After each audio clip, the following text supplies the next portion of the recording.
Gente querida do meu coração, minhas capivara ungida, a paz. Eu cometi um erro, né, burro, tapado. Eu coloquei que era Tiago 3, mas na verdade é 4, ok? Ana Luísa, vamos lá, minha filha. Abra aí junto comigo, quem tiver com a Bíblia, eu vou abrir aqui. E nós vamos ler o livro de Tiago 4. Só um comentário, não é unanimidade entre os teólogos, ok? Mas é muito crido por muitas pessoas que esse Tiago aqui era o Tiago, irmão de Jesus. Sim, Jesus teve irmãos, tá bom? A Bíblia não diz que Jesus teve primos.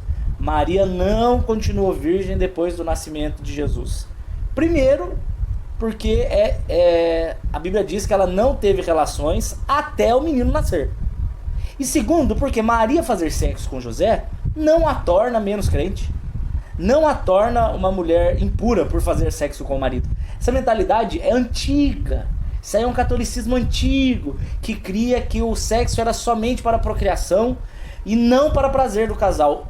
Está errado, ok? Está errado, pois o casal tem que fazer sexo, tá? 1 Coríntios 7 condena o casal que se aparta por muito tempo para se dedicar a jejum.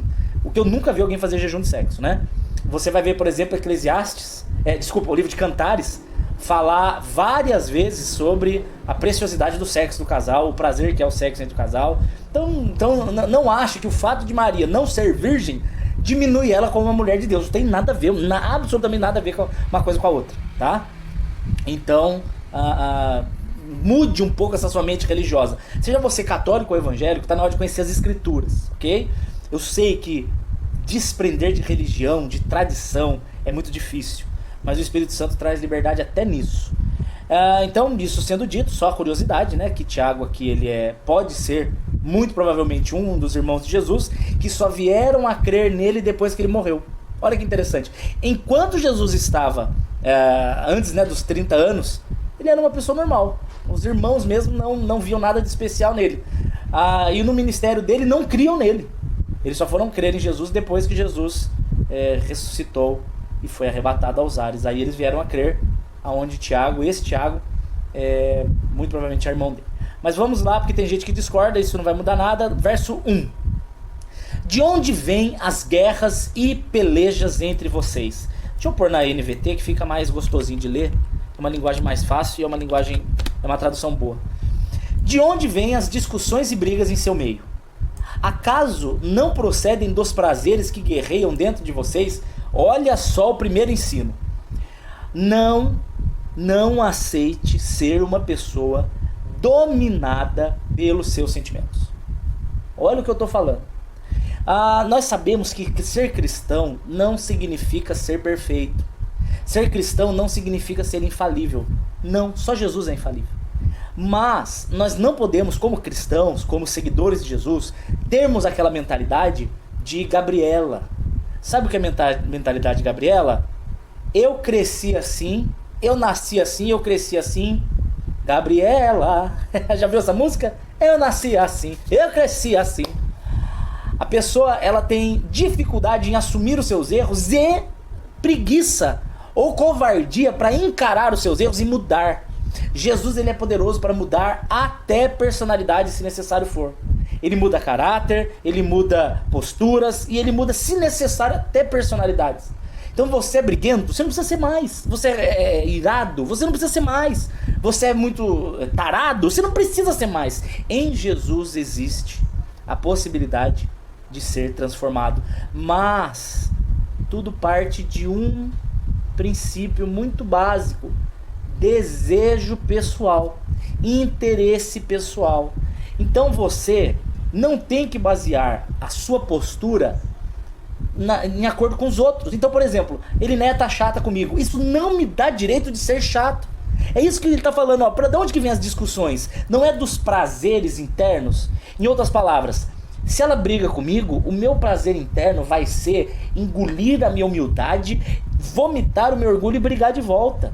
Então nós temos o prazer ainda que velado, né, ainda que escondido, mas nós temos um prazer de responder e ganharmos as discussões. Então o Tiago está querendo dizer é mais ou menos assim, cara, você tem que entender que por mais que o seu corpo te dê prazer em brigar, vencer uma discussão, em bater, em brigar, em xingar e ganhar ali a disputa, por mais que isso seja prazeroso, isso provém de prazeres carnais.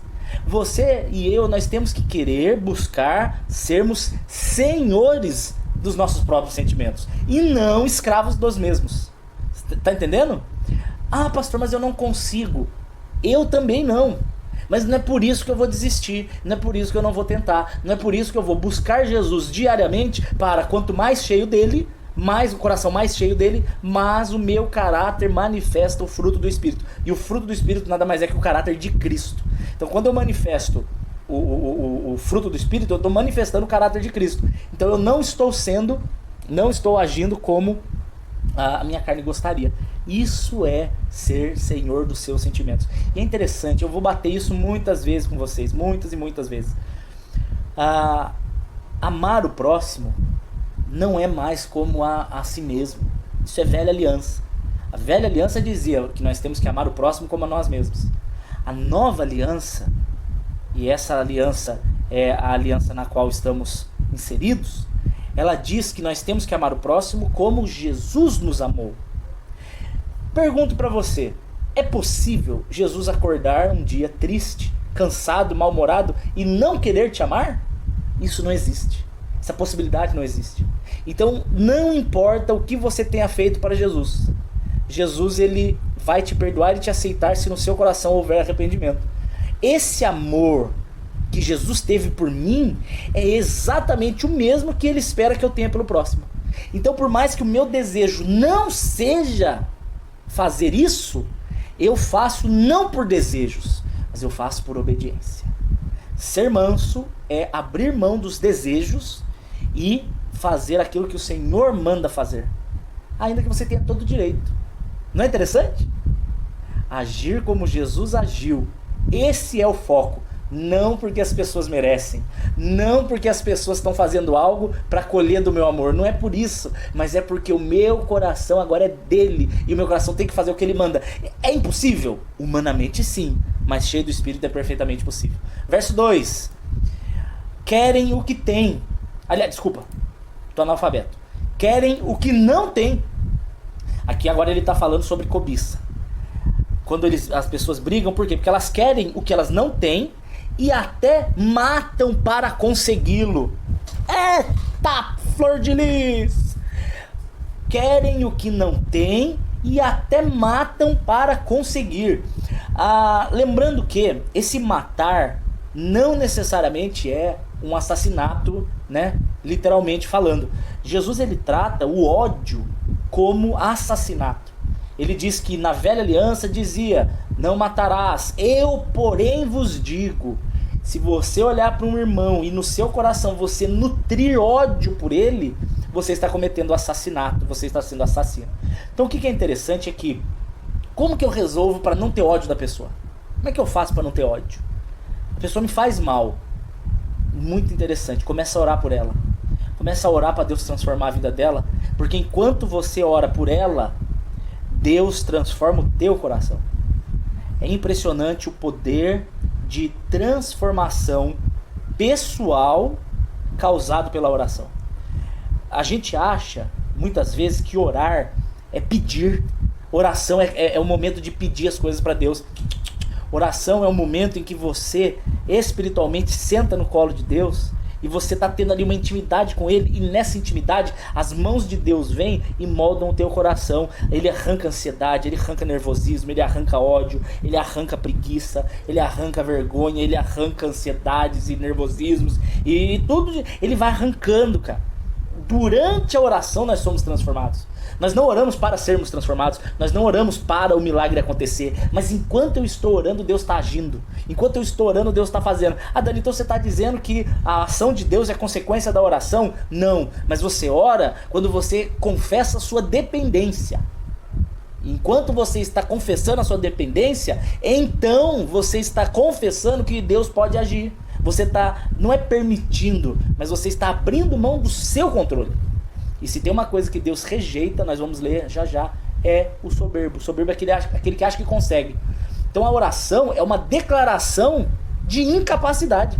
Quando você ora, você está automaticamente declarando: Senhor, eu não consigo, mas o Senhor consegue. É a oração de Josafá em 2 Crônicas capítulo 20. Eu não tenho força, eu não tenho sabedoria, mas eu tenho os olhos postos no Senhor. E aí quando você faz isso, quando você entrega tudo a Deus, aí Ele te entrega tudo também. Quando você entrega tudo ao Senhor, porque a adoração é entrega total. Quando você entrega tudo a Deus, aí Ele te entrega tudo também. Se você entrega para Deus metade e retém metade, aí Deus não te entrega nada. Deus só tem relacionamento com aqueles que se entregam por inteiro.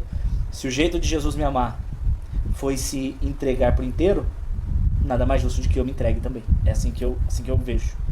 Então ele está falando assim, ó: vocês querem o que não têm e até matam para conseguir. Invejam o que os outros possuem. Olha que interessante essa afirmação. Lutam e fazem guerra para tomar deles. E no entanto, não têm o que desejam porque não pedem. Olha o que Deus está falando. Por que você briga para você tentar conquistar o que é do outro? Vou dar um exemplo muito claro disso dentro de igreja. O que existe de briga por ego, por status, por púlpito dentro das igrejas é nojento, é vergonhoso.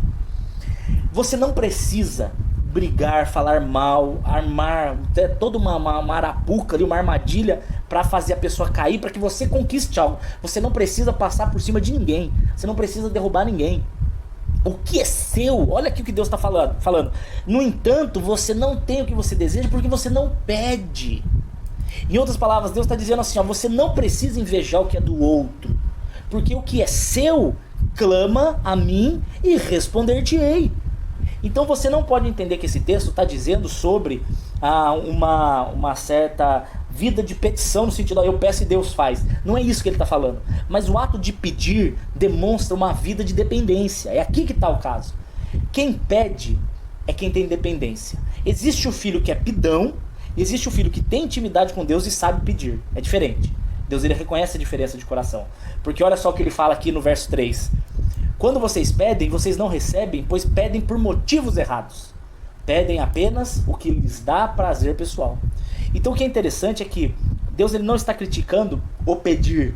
O problema é que muitas pessoas não têm intimidade com Deus e querem chegar diante de Deus para pedir. Essas pessoas que não têm intimidade e vão pedir, esses não recebem. Por quê? Tudo que você pede para Deus, fora a intimidade com Ele, é algum tipo de fruto, ok?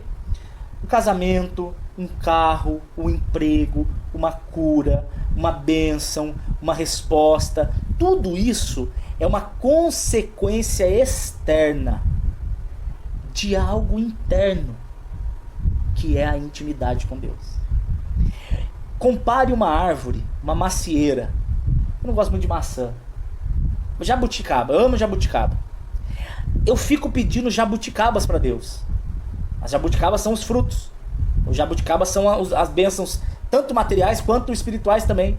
Pede dons, pede oportunidades para pregar, pede almas, tudo isso é fruto, tudo isso é consequente, tudo. Existe um grande centro, uma grande cerne, um grande tronco, que é a intimidade com Deus. Se você tem intimidade com Deus, todo o fruto vai brotar. Se você tem intimidade com Deus, vem casamento, vem emprego, vem saúde, vem alegria, vem as vitórias, vem as bênçãos, vem os testemunhos. Mas é necessário primeiro a intimidade. Porque quando Jesus diz, João capítulo 15, por exemplo, tudo o que pedir em meu nome eu vos farei, quando Jesus diz isso, ele está dizendo que você pedir no nome dele, mas antes ele está dizendo assim, aquele que permanece em mim, eu permaneço nele, eu sou a videira verdadeira. E aquele que está enxertado em mim dará muito fruto. E o que pedires em meu nome eu vos farei. Então ele está falando assim, o que você pedir em nome de Jesus vai acontecer desde que você tenha intimidade com Deus, porque daí você vai fazer o quê? Você vai orar o que Jesus oraria. Uma pessoa que é íntima de Deus não vai ficar orando por uma Land Rover. Uma pessoa que é íntima de Deus não vai ficar orando para Deus terminar um casamento, para ele roubar a mulher do cara ou para ela roubar o marido daquela mulher. Quem tem intimidade com Deus não vai ficar orando para Deus matar o vizinho. Então, esse tipo de oração, esse tipo de pedido, como o Tiago fala aqui, ó, não vai receber porque ele pede apenas o que lhe dá prazer. Quem que faz isso? Quem que pede o que não dá prazer? Quem não está enxertado em Cristo. Porque quem está enxertado em Cristo vai ter sabedoria até no pedir. Então olha que interessante. Muitas vezes eu sentei para orar por motivos assim, até, entre aspas, fúteis.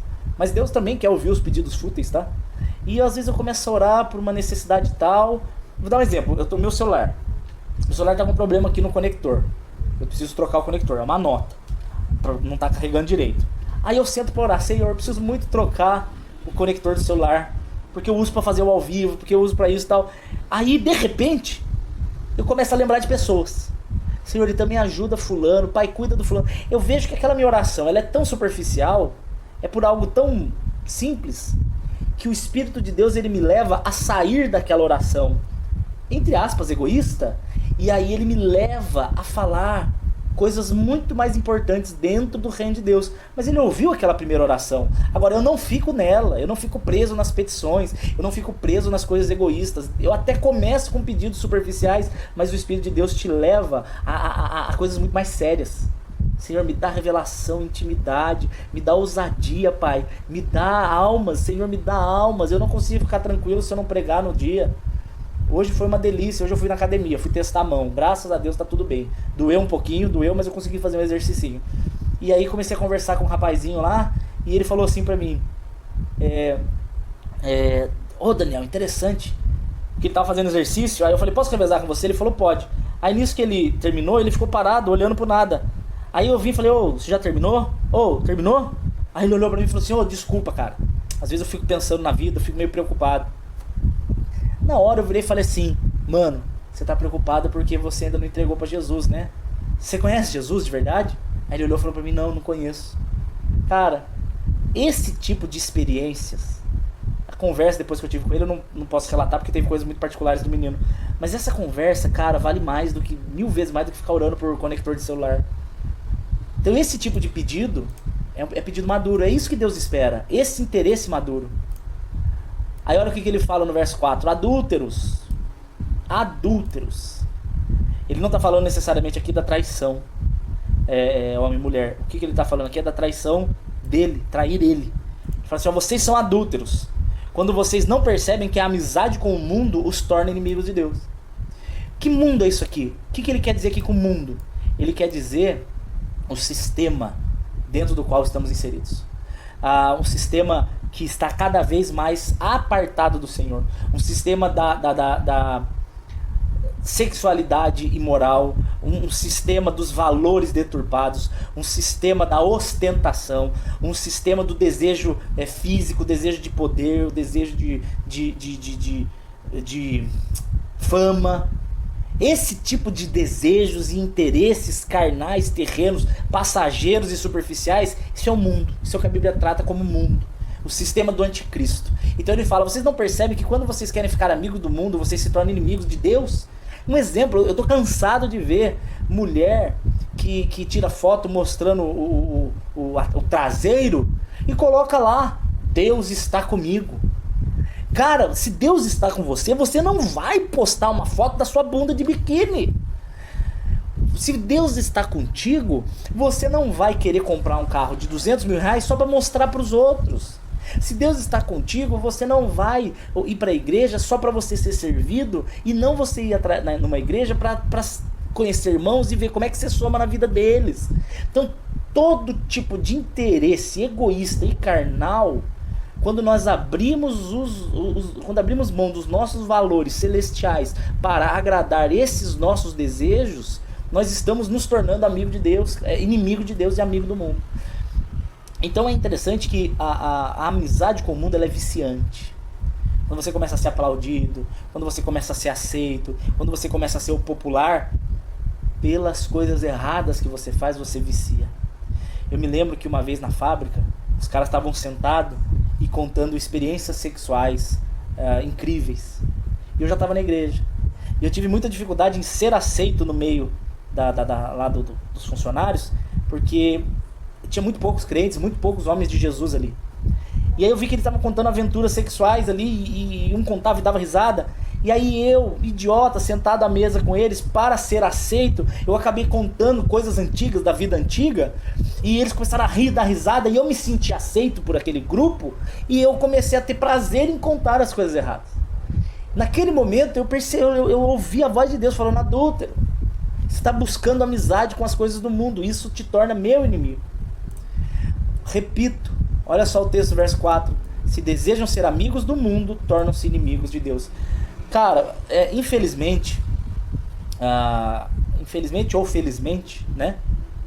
Quando a gente começa a andar com Jesus, naturalmente muitas pessoas que nós considerávamos nossos amigos, eles vão se afastar.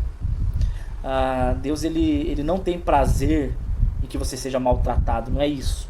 Mas é uma consequência impossível de ser, não tem como impedir, tá? Eu não sei qual é a palavra agora que eu...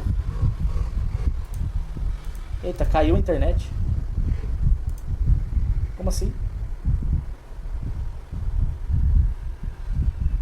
Olha que louco. Voltou. Então, na verdade, não tem como impedir que pessoas se afastem. Mas vale a pena, porque o Senhor Jesus, Ele seleciona quem vai andar com a gente. Isso é uma benção.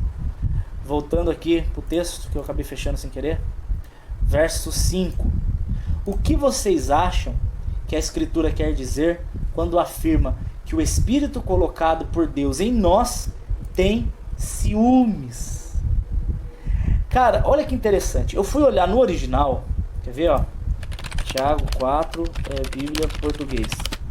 Olha só o que fala. Tiago 4, Bíblia português. Vou colocar o interlinear para pegar o grego original. Pega o capítulo inteiro, verso 5, né? Olha aqui. 5. Ou vocês estão pensando que é em vão que as Escrituras dizem que, o Espírito que Deus, né, aqui, He has made to dwell, é que Ele fez, de alguma certa forma, dwell interagir dentro de nós, com, aqui ele fala, inveja.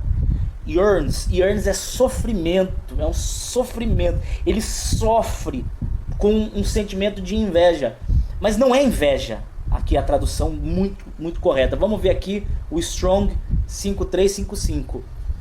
Eu tô olhando o Instagram, não, eu tô olhando os dois. No Face tinha caído aqui pra mim, mas voltou já. Olha só, o Strong 5355. Inveja, tonos. Eu achei muito legal isso aqui, ó. Sentimento muito forte e que deixa a pessoa azeda. Um sentimento de azedume, porque você não quer que aconteça o que está acontecendo. Um sentimento forte desse. E aí aqui, o outro verbo, que é o epipóteo, que é o Strong 1971, ele fala que Deus, ele espera, ele deseja. To long for é desejar, é ter um interesse muito grande. Então ele fala assim, ó: o espírito com inveja espera, com um sentimento azedo, um sentimento de ruim, ele fica esperando e desejando que você volte para ele. Mas não é um sentimento ruim no sentido de pecador, não é isso, Deus não peca. Mas eu achei muito interessante porque esse sentimento de ciúmes que Deus tem, na verdade essa tradução aqui, a literal, significa que Deus ele fica esperando com um gosto de azedo, enquanto ele vê você que é dele, estando envolvido com coisas que não são do desejo dele. Você tá entendendo, cara, como é muito louco? Porque a gente às vezes esquece que Deus tem prazer na nossa presença. Eu não sei como é isso, porque eu sou chato pra cacete. E saber que Deus ele fica com um sentimento de azedo na boca quando ele me vê envolvido com coisas do pecado. E é um sentimento onde ele vira e fala assim: eu não queria meu filho ali, tô esperando ele voltar. Mesmo Deus sabendo que depois você vai voltar, né? Mesmo ele conhecendo todas as coisas, mas aquele momento onde você está envolvido com as coisas do pecado, porque olha só, é interessante. Eu, por exemplo, quando eu estava envolvido com coisas de pecado, eu pensava assim: depois eu volto para Deus, me arrependo e tá tudo certo. Isso é um pensamento de gente egoísta, cara. É egoísta porque eu estou pensando só em mim. Mas eu não penso que na hora que eu estou fazendo isso, o próprio Deus sofre. O próprio Deus sente um sentimento ruim, ele sente como aqui diz, um gosto azedo na sua existência. Cadê aqui o próximo? Aqui, ó. Yearn for, é esperando por, é desejando por, é aguardando com expectativa por alguém. Então ele fica com o gosto azedo enquanto ele espera você voltar para ele. Porque a alegria de Deus é quando um pecador volta para casa. Lembra Lucas capítulo 15? Que onde ele diz que ele faz festa. Ele faz festa quando o pecador volta. Uma coisa que eu acho interessante, olha esse texto, ó, quer ver? Provérbios 15:8, ó. É aqui, ó. O sacrifício dos ímpios é abominável ao Senhor. Ele não se importa com os sacrifícios dos ímpios. Mas olha só o que ele se interessa, ó. A oração dos retos é o seu contentamento. Contentamento é de ficar contente, é de ficar feliz. Então, em outras palavras, ele está dizendo assim, ó. O que os ímpios fazem, dizendo que é para mim, eu nem recebo. Deus está falando que eu nem recebo sacrifícios, jejuns, campanhas, nem recebo. Mas a oração dos filhos é a minha alegria. Então a gente tem que parar para pensar que o pecado, ele é danoso para mim, ele é danoso para pessoas que se envolvem com aquele problema, mas muito maior do que isso, ele entristece o meu Senhor. Esse texto aqui de Tiago 4, quando eu li essa palavra aqui, ó, tonon, o Strong 5355, que foi traduzido como ciúmes, né, na Bíblia em português, mas aqui no grego ele diz um sentimento muito forte de azedo. Eu achei isso muito interessante, cara, muito interessante. Deus tem um sentimento ruim enquanto eu não volto para os caminhos dele. Esse tipo de mentalidade vai te ajudar a se apartar do pecado, eu creio nisso. Verso 6. Contudo, ele generosamente nos concede graça.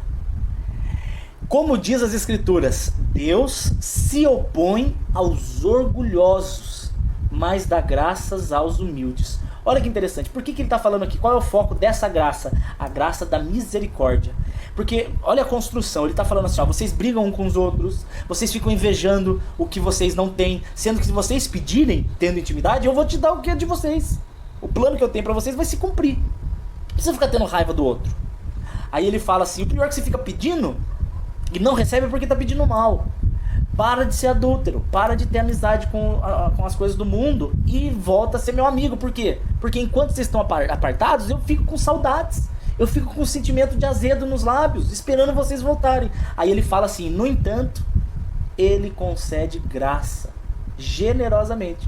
O que isso quer dizer? Quer dizer que não interessa o que você fez, não interessa qual é a tua realidade agora, não interessa o que você não tem para entregar a Deus, porque na verdade nós não temos nada para entregar a Deus. Não importa isso. O que importa é que ele é generoso para te receber agora, desde que, olha aqui, você não seja orgulhoso. O que é uma pessoa orgulhosa? A pessoa orgulhosa é a pessoa que ela não reconhece que ela precisa de Jesus, é uma orgulhosa, ou a pessoa que não crê que Jesus Cristo é poderoso para transformar a situação dela. Esses dois pontos são terríveis. Primeiro, a pessoa que não quer Deus, ela está sendo orgulhosa, ela fala, não preciso de Deus, orgulhoso. Ou a pessoa que fala, eu até preciso, mas eu acho que ele não pode mudar minha vida, orgulhoso também. Quando você duvida do poder de Deus, ou quando você ignora o poder de Deus, você está sendo orgulhoso. E se você é orgulhoso, você é rejeitado pelo Senhor. Mas, quando você vê aquele falando assim, que ele dá graça aos humildes, significa que basta você chegar e reconhecer o seu problema. Eu vou dar um exemplo que o meu pastor, o mais antigo, ele contou e eu achei o máximo. Eu estava assistindo uma palestra de casais do pastor Eros, e ele tava com um implante no dente, era um dente da frente aqui assim, né? Aí enquanto ele tava pregando, o dente caiu, velho, pulou pra fora assim a prótese, né? Pulou. Aí na hora que pulou, ele poderia ter pego, ela foi pular, ele já pegou, pôs de volta, ele poderia ter disfarçado. Mas se ele tivesse disfarçado, ia ficar todo mundo comentando, ia criar ali um ambiente, né, de olha, a mosca voltou, agora eu mato ela. Ia ficar um ambiente de vai, não vai, né? Não resolve, ficaria durante a pregação inteira, ia ficar todo mundo, será? Aí sabe o que ele fez? Na hora que pulou o dente dele, ele pegou e falou, gente, é o meu dente, caiu, ok? Caiu. Ou seja, ele trouxe a presença de Deus, ele trouxe a luz, ele não escondeu, ele não enrolou, ele não ficou tentando tampar ali a poeira debaixo do tapete. Ele pegou e já expôs. Ai, meu dente mesmo caiu, tô sem dente aqui, ó, depois eu arrumo. E continuou a pregação, ninguém mais falou disso. Imagina, você vai ter uma reunião na empresa. Você vai lá na empresa para ter uma reunião. Aí você vai comer um lanche, aí você derruba ketchup na roupa. Aí fica, ai meu Deus, vai estar na reunião com ketchup, ai meu Deus, vamos ver o ketchup. Sabe o que você faz? Chega na frente da reunião, antes de começar a reunião, fala, gente, é o seguinte, fui almoçar, derrubei ketchup na roupa, não tinha outra para arrumar, beleza? Vamos continuar a reunião. Acabou, ninguém mais vai ficar falando disso, ninguém vai ficar perturbando disso, você já traz, você já resolve, você já vomita, você já entrega a Deus, isso é ser humilde. Fala, Senhor, é o seguinte, tenho problema com vícios, tenho problema com meu temperamento, tenho problema com sexualidades, tenho problema com ansiedades, tenho problema com incredulidade. Já chega e fala, Senhor, é isso, ó, o que eu tenho é isso, tá? O Senhor aceita? Aí Deus fala, aceito. Por quê? Porque eu generosamente concedo graça. É assim que funciona. 7. Portanto, submetam-se a Deus, ponto 1. Resistam ao diabo, ponto 2. E ele fugirá de vós, ponto 3. O problema é que muita gente tenta resistir o diabo sem se submeter a Deus. O que quer dizer submeter a Deus? Submeter a Deus significa trazer a presença do Senhor para todas as situações da sua vida. Você não vai conseguir resistir o diabo se você não se submeter a Deus e se você tentar lutar com as suas forças. Vou te dar um exemplo. Você tem um problema com cigarro, tá? Você tem um problema com o cigarro. Se você ficar com o cigarro na mesa, você está querendo fumar. O cigarro está ali na mesa. Aí você fica, puxa vida, que vontade de fumar, Jesus Cristo. Nossa, queria fumar, mas não vou fumar. Puxa, mas eu queria muito, mas eu não vou fumar. Aí você fica lá sentado. Não vou, uma fumadinha só, não vou não. Você vai perder, você vai perder. Você resistir às tentações sozinho, você não está resistindo ao diabo. Mas se você se submeter a Deus, aí você consegue resistir ao diabo e aí ele foge de você. Como que eu faria se eu estivesse sendo tentado por cigarro? Meu Deus, que vontade de fumar. Não, mas eu não vou fumar. Ocupe a mente com as coisas do alto. Colossenses capítulo 3. Pensai nas coisas do alto. Eu vou lá, coloco uma pregação, começo a ouvir, põe um louvor e começo a ouvir. Ei, tem gente que coloca louvor como fundo musical da vida dele. Isso não adianta nada. Louvor não é fundo musical da sua vida. O louvor é para você prestar atenção no que está sendo falado e você traduzir aquele louvor como sendo a sua própria adoração. No sentido de louvor, porque adoração tem muitas áreas, né? Então quando você coloca um louvor para ouvir e você medita no que está sendo louvado e você apresenta ao Senhor aquele louvor como sendo seu, automaticamente você enche a sua mente. E enchendo a sua mente você vai perceber que aquela tentação ela vai ficando pequena. Por quê? Porque você não lutou com as suas próprias forças. Você ficou, você se submeteu a Deus, aí você conseguiu resistir ao diabo, e aí como ele vê, quando ele percebe que o teu coração está cheio do Espírito, ele fala, perdi, não vou conseguir nada aqui. Ele vai para o outro lado. Imagina que a vida é uma balada e nós, os crentes, somos as gatas. E o diabo é o pegador da noite.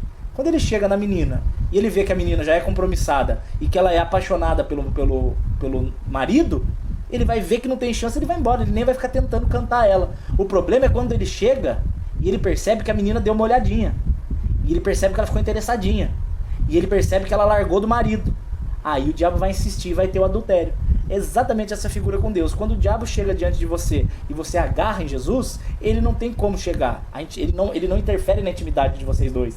Mas o problema é quando ele chega e ele percebe que essa intimidade está fragilizada. Aí ele percebe que você está flertando com ele. Aí ele vai conseguir fazer você adulterar. Você entendeu isso aí? Eu acho que uma figura mais clara que essa não tem como. 8. Aproximem-se de Deus e Ele se aproximará de vocês. Lavem as mãos, pecadores. Purifiquem o coração, vocês que têm mente dividida. Aqui fala sobre coração dobre. Tem outras traduções que você vai ler aqui, coração dobre. O que é coração dobre? É o coração que ele tem um pezinho no mundo, um pezinho na igreja. Muro, em cima do muro. Ele tem um pezinho aqui no mundo e um pezinho na igreja. Ele paquera com Deus e paquera com o diabo. Ele não vai ter intimidade com Deus de forma alguma. Então o que ele fala? Primeiro, aproxima-se de Deus. Aproxime-se de Deus. Ok? E ele se aproximará de você. Interessante. Muito se diz sobre a graça, né? Muito se prega sobre a graça. mas eu vejo muitos pastores ignorando as responsabilidades dos que estão na graça. Uma das responsabilidades é a santidade. Santidade não é responsabilidade de Deus, santidade é minha. Se eu não for atrás de Jesus para ter intimidade, Ele não vai me dar intimidade. Se eu não pegar minha Bíblia para estudar, para ter conhecimento, Deus não vai me dar o conhecimento. Se eu não ajoelhar para orar pelas pessoas e interceder, Deus não vai fazer muitos milagres na minha vida, que Ele gostaria de fazer, mas que por não ter interesse Ele não faz. Então, saiba que a graça é Deus se revelando, é Deus te perdoando, é Deus te alcançando, é Deus te salvando, é Deus te perdoando, mas a intimidade com Deus demanda interesse pessoal. Então por isso que ele fala, ó, aproximem-se de Deus. Então ele aproxima de você. Lavem as... Aí, agora ele vem o conselho. Como é que eu faço para me aproximar de Deus? Primeiro, lave as suas mãos. O que é lavar as mãos? Confissão. 1 João capítulo 1. Confessa a Deus os seus pecados, as suas tentações, os seus traumas, as suas dificuldades. Confessa para Deus. Não acha que está tudo bem, não. Confessa para Ele. E o sangue de Jesus te purifica. Isso é lavar as mãos, cara. Lava as mãos, pecadores. Purifiquem o coração. Como é que eu purifico um coração? O coração aqui é uma figura da mente. O coração aqui é uma figura dos sentimentos. Como é que eu purifico minha mente e meus sentimentos? Tudo o que está na sua mente entra para dentro de você através dos sentidos. Ok? Os 5 sentidos são os responsáveis por aquilo que abastece a sua mente. Então você tem que ter muito cuidado com o que você está abastecendo a sua mente através dos seus sentidos. O que você anda falando, né? O paladar no sentido de falar. O que você anda vendo, o que você anda ouvindo, o que você anda tocando e aonde que você está metendo o seu nariz. Às vezes você está metendo o nariz no que você não é chamado. Então os sentidos são as janelas da alma, são as janelas do coração. Então como que eu purifico o meu coração? Purificando a fonte de entrada de informação na minha vida. Vai ficar assistindo o jornal o dia inteiro? Vai ficar estressado. Gaste mais no sentido de investir tempo da sua vida com as coisas de Deus. E você vai ver que até o seu corpo responde diferente. Até o teu coração acalma. Até a tua mente acalma. Até o seu nervosismo acalma. O fato de eu purificar o que entra na minha mente causa uma consequência espiritual, sim, emocional, sim, e física. Você vai ver que você fica uma pessoa mais tranquila. Seu coração, a sua pressão baixa. A sua taradice, tá? A tua taradice abaixa, calma. Calma. Cuidado com o que você põe na sua vida pelos seus sentidos. 9. Que haja lágrimas, lamentação e profundo pesar. Em que sentido? Eu conheço um cara que eu amo muito, mas que ele vive falando que ele vai pro inferno. Ele não tem a menor ideia do que ele está falando. Porque o dia que nós tivermos por 10 segundos, nós tivermos por 10 segundos noção do que é eternidade no inferno, eternidade de estar apartado de Deus e de estar sofrendo e clamando angústia sem que haja cura, o pavor do inferno, nós jamais diríamos uma idiotice dessa. Eu vou pro inferno mesmo. Você não sabe do que você está falando. Ser queimado, ser torturado, ser comido por vermes e gritar e não ter quem te ouve, e clamar e não ter quem te ouve. A Bíblia diz que é dor, ranger de dentes. Você já doeu de tremer o dente, de tanta dor, e uma dor que não tem esperança de passar, né? Porque uma coisa é você tá lá, por exemplo, quando o médico foi colocar o osso no lugar, doeu muito, mas eu sabia que em poucos segundos pararia aquela dor. Agora imagina aquela dor sendo que não para, e não tem para quem eu pedir ajuda, e não tem como gritar, porque minha chance já foi. Não tem mais salvação para quem está no inferno. Então a pessoa não falaria uma babaquice dessa se ela tivesse 10 segundos de noção do que é inferno. Então quando a gente tem essa noção, quando a gente tem esse entendimento do profundo peso do pecado, não só na minha vida, mas também da tristeza que isso causa em Deus, aí a gente não consegue permanecer no pecado. E aí o que nos resta são lágrimas, lamentações e profundo pesar. Profundo pesar. E olha que engraçado que Deus me falou agora. Não é um pesar de estou indo para o inferno, mas é um pesar porque é algo tão terrível e Deus foi tão maravilhoso e me tirou daquilo, e como é que eu retribuo a graça dele? Pecando. Por isso que dá pesar, porque você fala assim: Jesus, o Senhor fez tanto por mim, e como é que eu estou retribuindo? Vivendo uma vida perversa? Misericórdia. 10. Humilhe-se diante do Senhor e Ele os exaltará. Humilhem-se diante do Senhor significa abra mão do controle da sua vida. Deixa que Deus controla. Abra mão das suas verdades, dos seus sofismas, das suas tradições. Abra mão de estar certo todas as vezes e aceite o cuidado de Jesus na sua vida. Aceite o controle de Jesus na sua vida. Não, a ansiedade, tá? A raiz da ansiedade é orgulho. Por quê? Porque o orgulhoso acha que é ele que tem o controle nas mãos. Quando você está ansioso, você está duvidando que Deus é poderoso para cuidar, sendo que Ele prometeu que Ele iria cuidar. Então você vai ver, por exemplo, um texto de 1 Pedro capítulo 5. Puxa vida, eu não vou conseguir terminar, que triste. Olha só, 1 Pedro 5, quando ele fala assim, ó: humilhai-vos, pois, debaixo da potente mão do Senhor, para que no tempo certo ele te exalte. É a mesma coisa que Tiago está falando, ó. Humilhe-se diante da mão do Senhor, para que no tempo certo ele te exalte. Então o humilhar aqui é entender que o tempo certo de Deus controla a minha vida. Então se Ele não quiser que isso aconteça agora, a minha ansiedade, o meu nervosismo, a minha preocupação não vai resolver. Não vai ser isso, não vai ser o meu nervosismo, a minha preocupação que vai resolver o meu problema. E olha só, tanto que ele fala aqui no verso 7, ó: então lance sobre ele a vossa ansiedade, porque ele tem cuidado de vós. Olha como está encaixado, você entende? Você lança sobre ele a sua ansiedade, por quê? Porque você sabe que ele cuida de você, e porque você sabe que na hora certa ele te exalta. Simples assim. Isso aqui, humilhar diante do Senhor, é aceitar que ele tem o tempo certo e o jeito certo. Simples assim. Olha que coisa querida. Esse Jesus é lindo demais. Vamos voltar para aqui. 11. Irmãos, meu Deus do céu, olha só: não falem mal uns dos outros. Eita, como é gostoso dar uma fofoquinha. Até dá comichão para dar uma fofoquinha. Não falem mal uns dos outros. Se vocês criticam e julgam uns aos outros, criticam e julgam a lei. Por quê?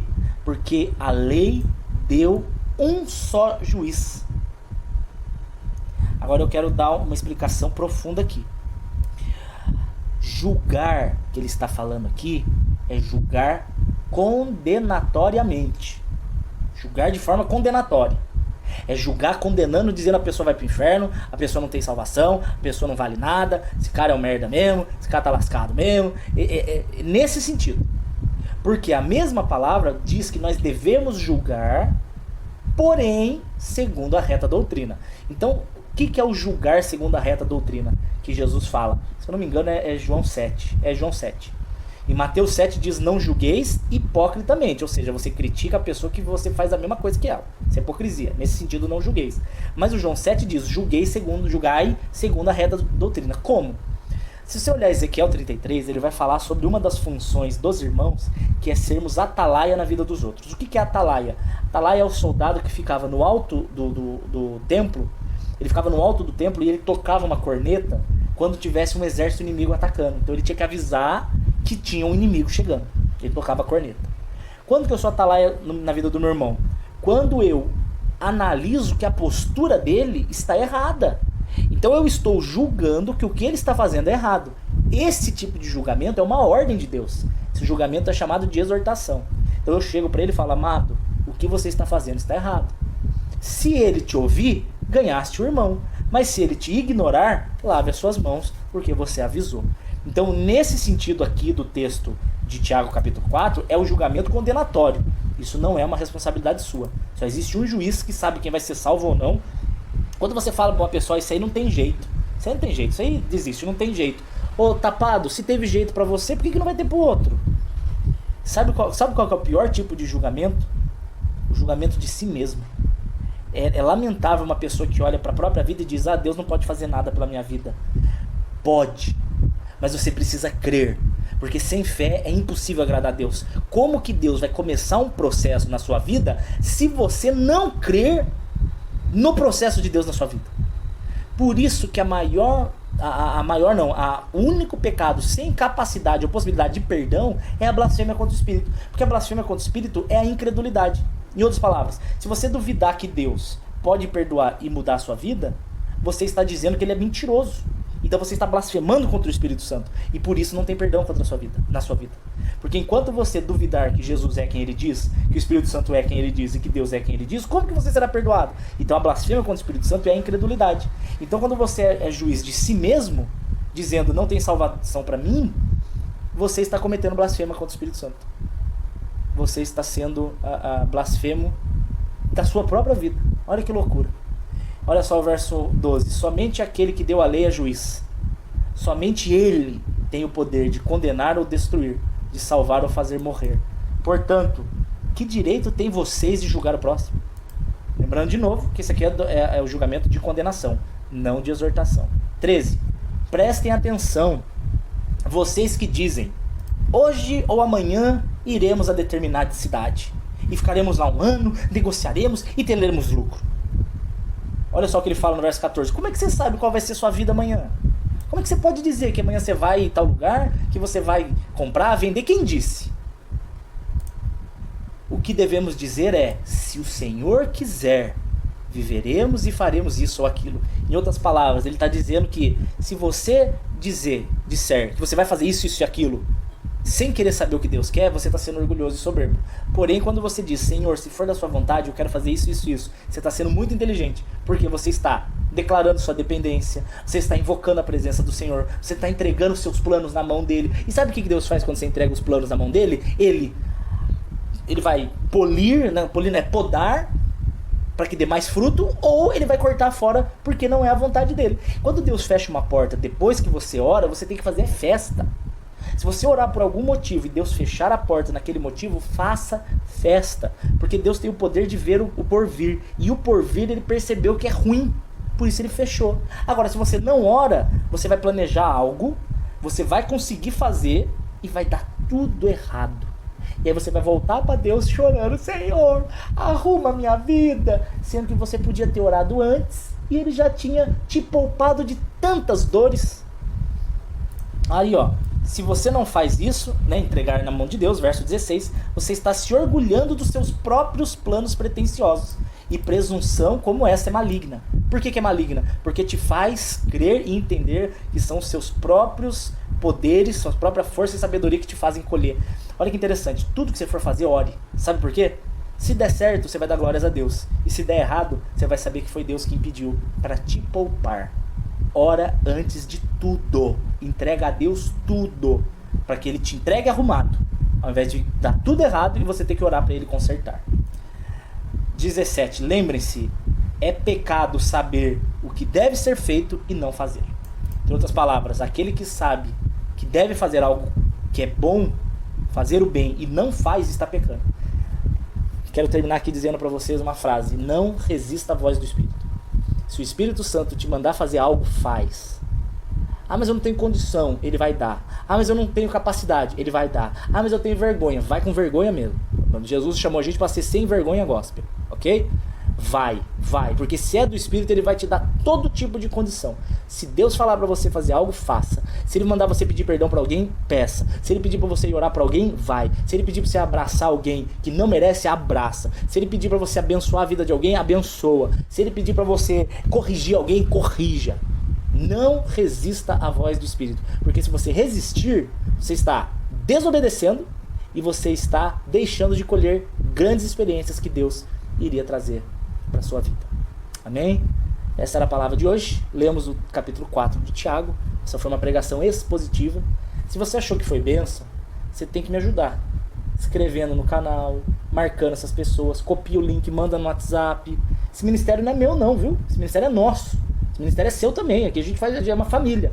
Se esse ministério cresce, o número de salvos cresce e o número de irmãos que você vai ter cresce também. Então, preciso de vocês para isso. E se alguém quiser receber as crônicas, manda um e-mail para mim, tá aqui embaixo, ó, daniel.saad@uol.com.br. Manda um oi lá para mim e fala: Dani, quero receber as crônicas, quero muito mandar para você, quero muito poder abençoar você dessa forma, as crônicas. E se você quiser e puder, lá no finalzinho tem os dados. Você pode abençoar essa obra, que essa obra não pare. Beijo, Deus abençoe.